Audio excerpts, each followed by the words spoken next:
തീർത്തും അപ്രതീക്ഷിതമായ ഒരു മരണമായിരുന്നു നടി കാവ്യ മാധവന്റെ അച്ഛൻ മാധവന്റേത്. മാധവേട്ടനായിരുന്നു ഏവർക്കും കാവ്യയുടെ അച്ഛൻ. ഏറ്റവും ഒടുവിലത്തെ പൊതുപരിപാടിയിൽ പങ്കെടുക്കാൻ മകൾക്കൊപ്പം നിഴലായി അച്ഛനുമുണ്ടായിരുന്നു. ആഴ്ചകൾക്ക് മുമ്പേ ഇരുവരും നടത്തിയ യാത്ര ചെറുപ്പം മുതൽക്കേ അങ്ങനെയാണ്.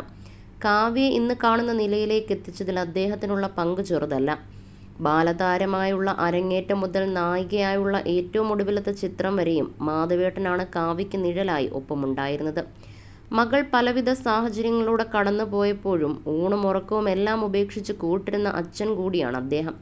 ഏറ്റവും ഒടുവിൽ മകളുടെ ഒപ്പം മകളുടെ കൺമുന്നിൽ വെച്ചായിരുന്നു ആ മരണം. ചില മരണവാർത്തകൾ ഏവർക്കും ഉണ്ടാക്കുന്ന ഒരു വേദനയുണ്ട്. ഇത്ര വേഗം പോകണമായിരുന്നോ ഈ യാത്ര എന്ന തോന്നലുണ്ടാകും. അത്തരമൊരു യാത്രയായിരുന്നു കാവ്യ മാധവന്റെ അച്ഛൻ്റേത്. മാധ്യമങ്ങൾക്ക് മുമ്പിൽ പോലും അദ്ദേഹം ഇതേ വിളിപ്പേരിലാണ് അറിയപ്പെടുന്നത്. കാവ്യയുടെ നിർണായകമായ പല പ്രസ് മീറ്റുകൾക്ക് മുമ്പിൽ നിന്ന് കാവ്യയെ നയിച്ചതും അദ്ദേഹം തന്നെയായിരുന്നു. ഒരുപക്ഷെ ഒരു അടുപ്പം മിക്ക മാധ്യമങ്ങൾക്കും അദ്ദേഹത്തോടുണ്ട് താനും.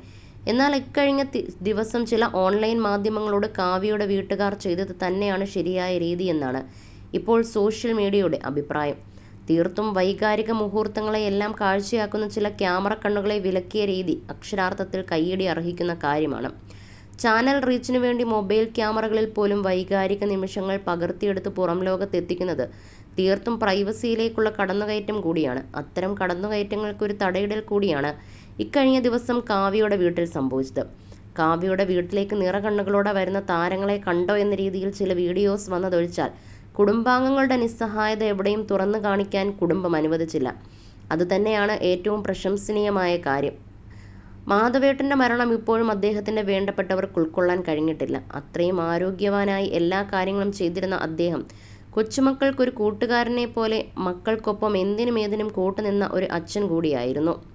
മകളുടെ കരിയറിന് വേണ്ടി സ്വന്തമായി പടുത്തുയർത്തിയ ബിസിനസ് സാമ്രാജ്യം പോലും വേണ്ടെന്ന് വെച്ച മാധവേട്ടൻ വീടും നാടും എല്ലാം വിട്ടാണ് മകൾക്ക് വേണ്ടി യാത്ര തിരിച്ചത്. എന്നാൽ മകളെ തനിച്ചാക്കിയുള്ള ഈ യാത്ര തീർത്തും വേദനാജനകമെന്നാണ് എല്ലാവരും അഭിപ്രായപ്പെടുന്നത്.